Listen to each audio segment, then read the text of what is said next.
Mbak Yus, sing mari lewat iku mau sapa Mbak? Kok sepedaan lho mesti gak kira-kira padahal banjir dhuwur koyo ngene iki ya.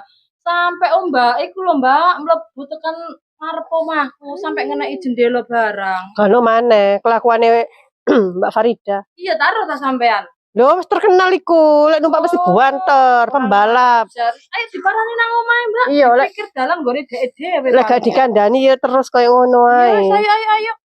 Wong mesti Genah iku. mesti buanter gak kira-kira ombake lho sampai tekan jero omah. Iya Mbak, aku kulo sampai kaget Mbak, lo ngeneki sampai iku jendela.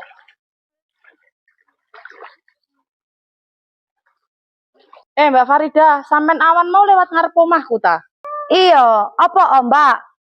Ya Allah Mbak, sampean iku kok pancet, taelah karena nek sepedaan lo banter-banter sampai mlebu omah lho Mbak ngeneki jendela, ngeneki teras. Kak ya ngono iku malah rusuh kabeh sih.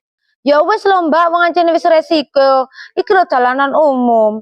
Lek sampean gak gelem kena ombak banjir ya betonen sik omahmu, kayakno jembatan kono lek gak kepin dilewati. Ya gale ngono rek, sampeyan ya kudu tau diri. Wis seru dalanan banjir ngene ya numpake kudu pelan-pelan. Aja dadi pembalap ning kene iki, Mbak. Wong bertetangga kudu ngerti ya. Ya iya Mbak Yus, aja sak karepe. Kok saenake dhewe.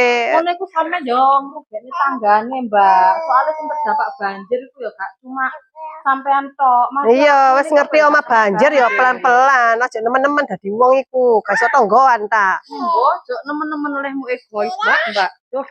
Gak ngurus kontrak wong loro rek repot mungsu wong kene. Maklum pikirane cekak.